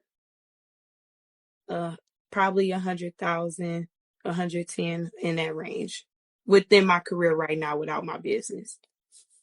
Okay, at the height of your earning potential, how much do you think you will actually make annually? Right now, Man, by the time you're 40 years old, at the Okay. height of your earnings, what do you think you'll be making? 200,000 to 300,000. Okay, so one of the problems we have in our community is we don't plan out relationships. We just dream. So you're finding a little trouble stepping through what I'm saying to where it's feeling restricted. That's why I said, have you ever sat down and thought about this stuff? And you can't have thought about it to the level it needs to be, because you would understand that the kind of home you're talking about, $1 million home, 6-bedroom home, what kind of man earns the kind of money you're talking about, make to where you can work and live the way you're talking about? What percentage of men make that money? Very low percentage. So probably under 10%. Or are you looking at demographics, or are you just I'm saying? just looking at all men, period, man, because if you're talking about having a household income of several $100,000 to $1 million, and even if you were doing 50-50, that means you have a man who's making $500,000 a year. Okay. What percentage of men make that? Very low percentage.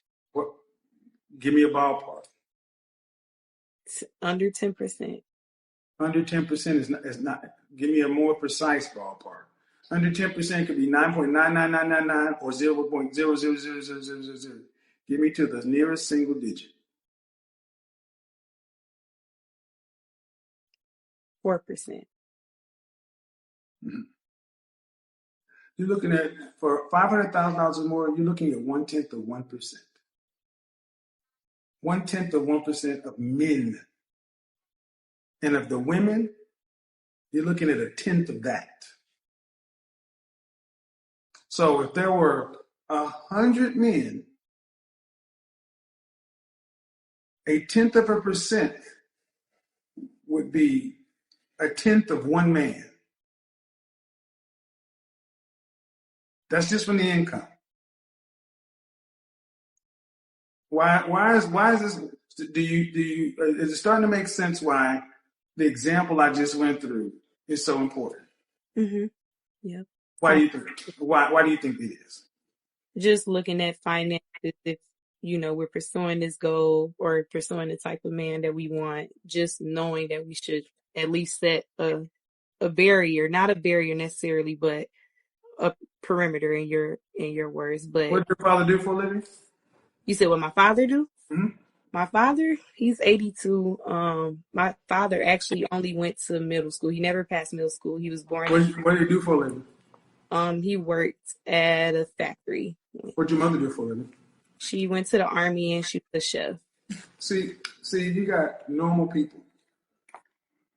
Why are you dreaming these $1 million dreams?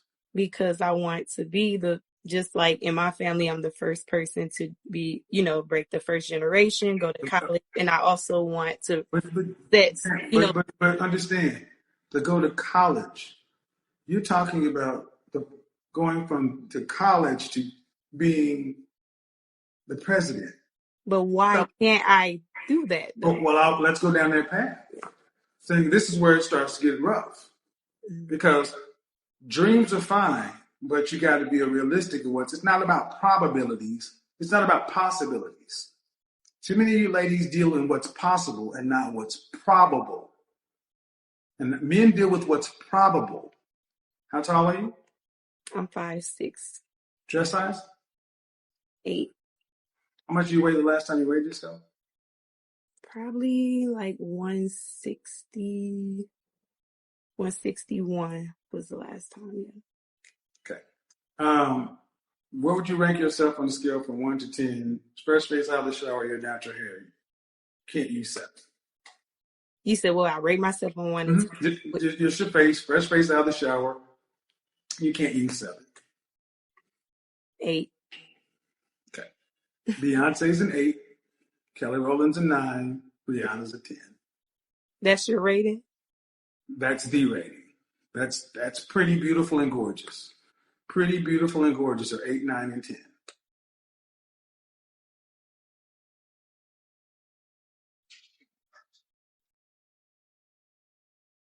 So where would you rank yourself?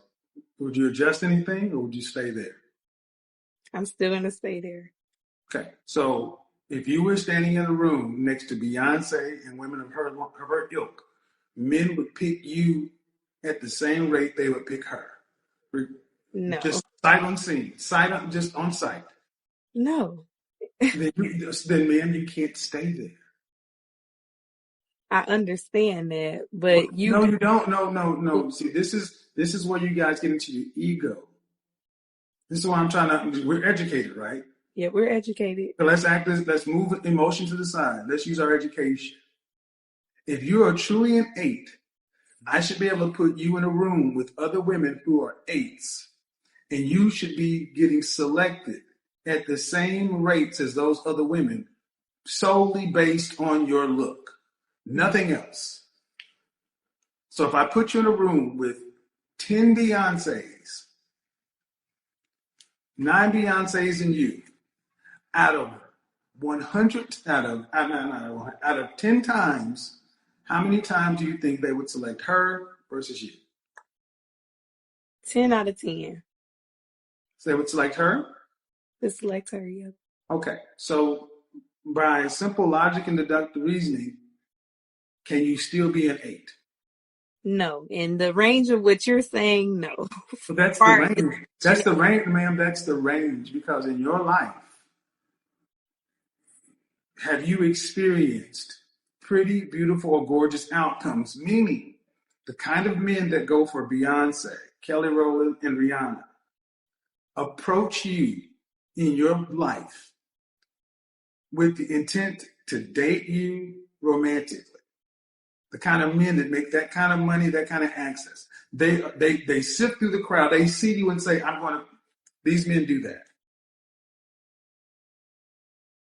That you're asking me that will pick Beyonce? Does those type of men do that? Yeah. Men who go after women like that.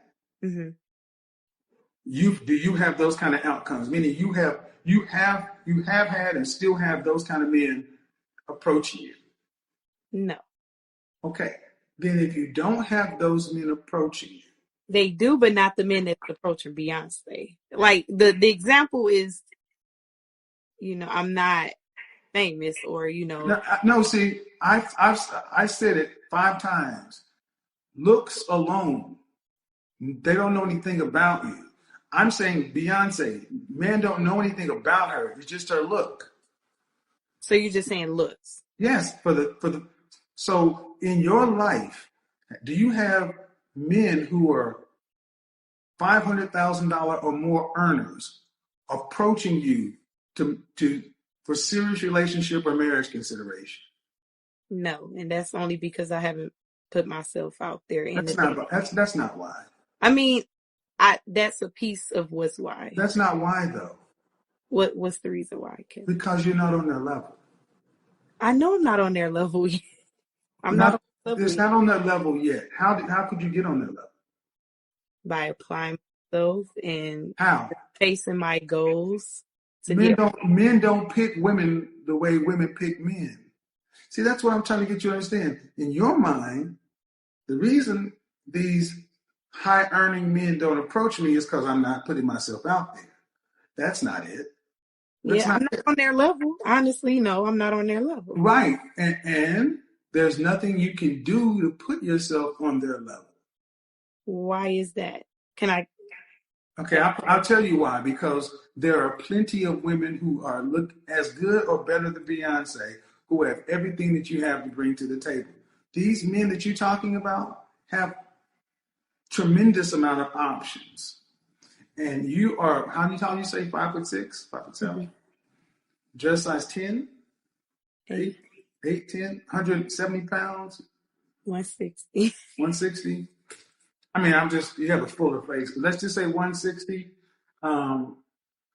Still within the range.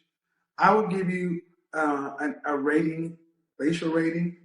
Is that your hair or is it extensions or something? It's extensions. So where's your hair length at naturally? I'll say like right here. I can't see. Like right behind my neck. Like okay. So I would say, and you're in what state? Michigan? I would say I would give you 5 to 6. That means average looking to cute. And in your life, I would assume that when you're in junior high, high school, when you're in public, when you're at university, you had guys. You didn't have the captain of the football team, the high level guys at your age level approaching you. They were approaching women who were just different women. You were getting men about on your level. No, I mean in high school, yeah, because I won like homecoming and I was like the captain of the pom squad. So like, okay. But would you, if there was a statewide beauty pageant, would you have been in it? I was in a pageant before. Statewide beauty. I said a beauty pageant. No. Okay, ma'am. So, and I'm going through this because this is the problem in our community, in our world. We have taken average people and told average people that everyone is special and that everyone deserves to dream as big as they can and everyone deserves to be millionaires. And it's just not the way the world is. It's simply not. So, and it's even more insidious in our community because so many of our women have been told they have that same message that everybody is a winner. And then we've also lumped on to Black women, get your education in a business to even further elevate your standard. But then when you get out here amongst the kind of men you're talking about, and I can tell you beyond a shadow of a doubt, the kind of men you're talking about, the earning the kind of money you're talking about, they wouldn't pick a woman like you for several reasons, looks being one of them. One, you're too worried about making money, being a business owner, an entrepreneur, and all this other kind of stuff. And these kind of men are looking for women raised in traditional families who want to be mothers and support systems and put their man first. And that's why I wanted to get on your show, just to ask that question right there. But see, you would, and then too, due respect, ma'am, your goal, your dreams are exceedingly high. Wouldn't you want to dream high? No. Why wouldn't you want to dream high? No. You can dream high. See, here's the problem. You can dream what you want to, but I think we spend too much time dreaming, especially today. Our women need to deal with what's probable. See, you've been told dream as big as possible so you get as much, and the dreams you have are materialistic stuff. I don't want material. You asked you when we first started. Ma'am, if you, okay, ma'am. You asked me what kind of house I want, and Right. You do want to, okay, you want at least 3 children. Do you want those children to be raised in an apartment? No. Then knock the BS off. You do have materialism. You want. I have things I want, but you never asked me. But ma'am, you want a Porsche.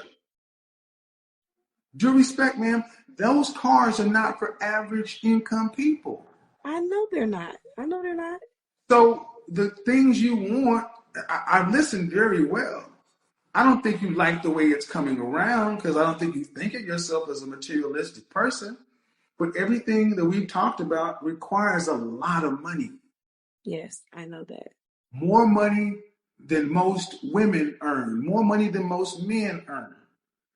You said out of your mouth that by the time I start having kids, I would like to have my business and all this stuff set so I could pretty much work at my leisure. What percentage of women do you think have that option? 1%. I know it's low. What percentage of mothers in this country have to work either full or part-time?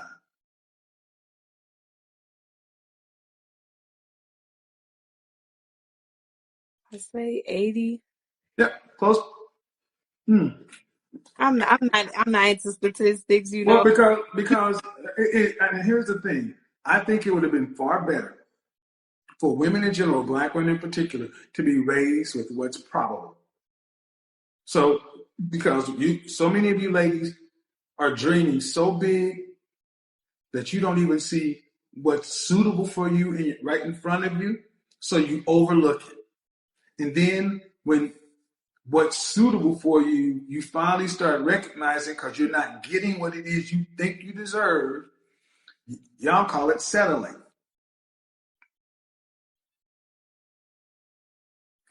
Average looking women have always gotten with average looking men and have average lives.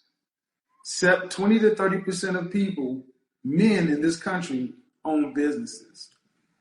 But that we have 60 to 70% of our women all trying to be business owners for money. For money. That's the reason why I want to be a business owner. You didn't ask me my dreams part, or you never asked me. Do you want to be in business? Would you want to be in business if you were going to earn the same amount of money you would earn at a job? Yes. Why? Because I realized just my passion in life, and my passion is to educate and make a difference. So if I can't do that within my job, then I prefer to do it within my business. Do you understand? If you said yes, I would. So get all things being equal. Well, not all things being equal. You're saying that I would rather own a business and than go to work at a job if I'm going to make the same amount of money. Yes. Do you understand that working in a business, you work far harder? Yes, I understand that. I've been working for. Excuse me. So if that's the case, who's going to raise the kids? Because you got to work harder at the business than you do at the job. And you can't be in 2 places at one time. Can I explain to you what type of business it is? I don't care what kind of business it is. It's still work that has to be done. You can't be in 2 places at one time. No, you can't. So what is more important? To be a business person and lead your kind of dreams or passion, or to be a mother to your children and a wife? A mother. Okay, if that's the case, ma'am, then I want you to go back and listen to this whole conversation, because nothing that we have talked about and what you want to do, it's been your passion, you're this, you're that. And I'm not making it. What I'm trying to show so many women is why it's so hard. Mm-hmm. Why women are quitting matchmaking for you guys. They're quitting because according to the women who are matchmakers, women today have unrealistic expectation. Man, and off the rip, 3 children and a 6-bedroom house is an unrealistic goal for the average person. You have to have a substantial income. Yes, I do want a bigger family. That's just the goal for me. So Okay? What was the other part? To have that in a 6-bedroom home, you have to have what? money, income, Right, yes. right. And what and that's so whether you want to call it materialistic or not, that is materialistic. A 6-bedroom home is for people with what? A higher income, Right. right? So if your grandfather was an average person and your mother was an average, if your father and your mother were average people, you're the first person to go to college. Why are we going from here all the way to the tippy top of Mount Rushmore? Why not more probable, which are more likely? Or you don't think that way? You think it's better to just put it way up here? I think it takes steps to get way up there. Okay. Have you had okay? When was your last relationship? 2018, How long did it last? 4 years. I was in a relationship like my senior year of high school, all the way up into my last year, right before I got my bachelor's. So like 2019, it's 2015 to 2019. Was he in college too? Nope, Okay. Was he older than you or younger? you're older, How much older? like 5 years. And what did he do for a living? Work. What does that mean? What kind of job? Oh, like a factory job. Okay. So let's take it away from you. If there's a woman who comes from regular working class people and she went and her boyfriend was a regular working class person, is it more probable that she's going to end up getting a life that's kind of in line with where she came from, or a upper class life? When you transition from the past relationship, Is that what typically, man, what's the probability of that happening? To you, to all women? Because what I'm asking, if you come from average, it's not the norm that you transition to upper class. no, it's not normal. So, in order for it to happen, it's exceedingly what? Rare. I understand. So, if it's exceedingly rare, it's a rare woman that gets it. And all the men are sitting there pulling their hair out, because what I'm saying to most women seems like you're just killing her dreams. No, I'm actually opening up your life to say, dream fine, but dream realistic. Because life is cold. Mm-hmm. When you go out into Chicago or wherever to get into, even if you went out, you'd be standing in line to get in the club or the spot with everybody else. The kind of women that get the kind of men you're talking about are in VIP. So it is far better to be realistic with what it is, because your goals are very high, and you can have them, but frustration in life tends to come when expectations don't meet with reality. And your goals are some of the highest I've talked to in the last several months. That's really high. I like to have that passion, dream high, because if you wake up, meditate, and think that this is going to happen, push yourself, read books, learn, take courses into ways to get to that place, you can break that barrier. And that's just been my thought process on it. Okay. So that's why I tend and to. What's you said your degrees in what? So my bachelor's in advertising and public relations, and then my master's is in education and student affairs and leadership. And are you working right now? You said you had a I business. just finished this year, so yeah, Okay. I'm working right now. So how long you had a job? Had your job? For a couple months. I just literally graduated, so I just finished my past job. But And you're making your entry level income is in what range? I'll say like 40,000-50,000. And do you have a business yet? Yes, I just started my business. And what's that business? It's called Branding Expert. So Yeah. Okay. But I think it's fair to say that at your age, you really don't have much experience with. You don't have a client base. I just started and I have a client. So okay. Even if you have a client base, it's not. It can't be. It doesn't go. It's not. It's nothing over. No. So my point is, man, you just graduated.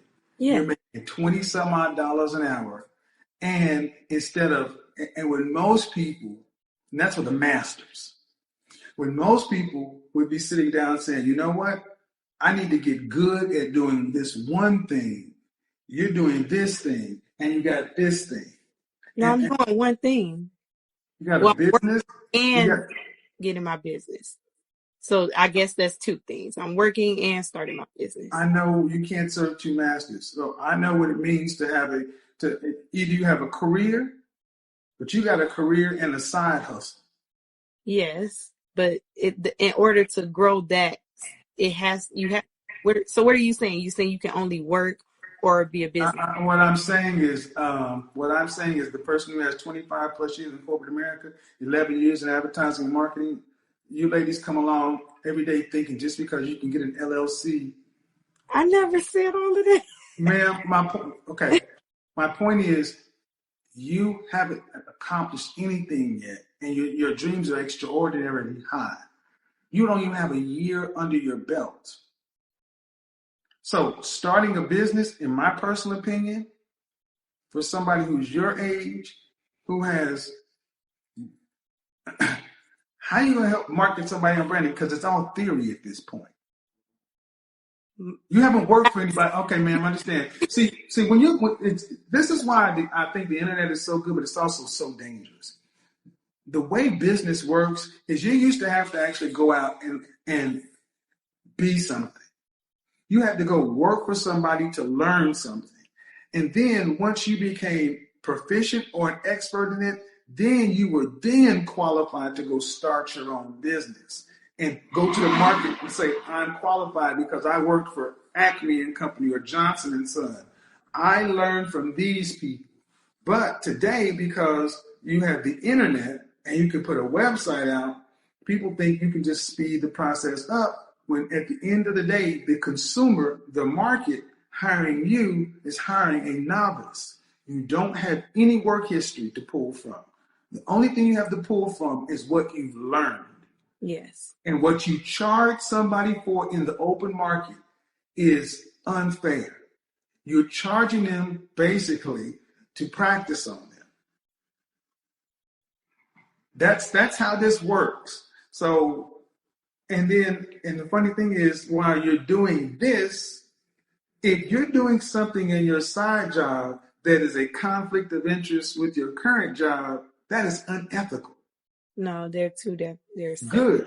But my point is, how are you going to become a professional or an expert at this and grow this when both of these things require full focus? What is the other thing that you're saying? My job? You have a job and a business. Okay. Both require full focus. But it makes sense because you talk about children and being a mother and a wife the same way. And being a mother and a spouse requires full focus, not something you just do as an afterthought. But this is why so many women, that's why I have that whole song, I'm a PhD. Y'all think that getting married and having a kid is just, well, I'll just get married and have a kid, and because I'm making some money, I'll hire people to raise my family. And then I'll just get a guy with money into the workout, and it doesn't. Probability. 1 in 4 black women are married. And the average black marriage is lasting less than 5 years. When the divorce is filed, sadly, women are filing because irreconcilable differences, unhappy. And you're usually unhappy because your expectations don't meet with reality. Your expectations are really high. So I'm going to say that go back and listen to this segment because it took me off guard where I wanted to be. But this is far too many women are thinking like this. There's no relationship possible. Another woman who wants to have something. I mean, it's almost like you want to be a man. You got all these dreams, and I got this and that, and I want this. Because to get the outcome, to get the lifestyle you want, you got to make a lot of money. I don't care how you slice it. And I'm going to ask you this, and then we're going to wrap up. With no heat, no judgment meant. I need you to understand that no heat, no judgment meant. But coming from average middle-class people, where did such an appetite for this lifestyle come from? Porsche trucks, 6-bedroom homes, jobs and businesses. Where did that appetite come from? Just furthering my education and my passion. It didn't come from my parents. It didn't come from my family. Furthering your education. Okay. Okay. Education. I'm not saying college. I'm saying learning. Ma'am, what the lifestyle you're talking about, mm-hmm. Where did, coming from regular working class people, where did the appetite to say, I don't want to have this, I want to have that? When you see your mentors have that. Okay, what you have mentors who are millionaires? Yes. Since what age? What you mean, what age? Since what age? Oh, this year. Okay, ma'am. So this is a new thing? Yes, this is new. And how old is your mentor? He is about 30. I don't know the exact age, but he's in his 30s. And how many mentors is this? I have 3 mentors. And they're all millionaires? 2 are, 1 not. And how old is the oldest? The oldest, he's 41. Is he married? He's not, but the other one, Spectacular, he's not married, but he's engaged. So, did you meet these millionaires at school? No. I mean, those mentors at school? No, I took their course. Well, one I took his course, and one I met through him. Course, like a course. Okay. Yes. And where'd you find these courses? Education. What you say? Where'd you find these courses? On just Instagram. I found Spectaculars on Instagram. So you were looking for them, or you saw them in a feed or something? Looking for him. You were looking for them? How'd you know to look for them? Because I wanted to learn about entrepreneurship and how to grow on social media. Thank you. Thank you. That's exactly what I mean. Ultimately, thank you. This is why we end up is so thrown off as a culture. We are so quick to be trying to look for a cheaper, quicker route. It's not cheap. Ma'am, So what's the easiest way to get $1 million? There is no free money. You're an average woman with an average degree. These people don't get to be millionaires. So my point is, I'm going to talk right past you. This is why multi-level marketing, these get-rich-quick schemes, these courses are so rampant in the Black community because we don't want to do it the slow, long way that's been shown to work. Remember I ran that show, The Lion's Den, with Ramil Amir a year and a half ago, where the Shark Tank meets The Voice. And we had so many people coming in who wanted. My saying before I got a PhD was, there's no such thing as free money. Everybody wants free money. You just sat here and laid out a life of a woman who was raised probably middle class from just solid, decent, hardworking folks. But then because you've heard entrepreneurialism, which is everywhere now, everywhere. You didn't go to college to be an entrepreneur. You went to college to get a degree. What did you go to college for? Well, it wasn't to be an entrepreneur. What were you going there for first? Advertising and public relations. Thank you. Advertising, public relations, because you're going to go get a job. But because you get on Instagram or Facebook, and because of all these ads for Ty Lopez and these kind of looking over here, you can make this much money. They're everywhere. That's not. No. I know what I'm talking about. I don't need you to tell me I don't know what I'm talking about. No, the Black community don't educate. Okay, I know what I'm talking about. All Yep, right. I know what I'm talking. Yeah, bye bye. Don't need your part of this. I know exactly what I'm talking about. Just because you didn't drink the Kool-Aid. All right, this conversation right here perfectly explains why so many people today are frustrated with dating, money, and life expectations all at the same time. Because this wasn't really about one woman wanting a Porsche or a 6-bedroom house.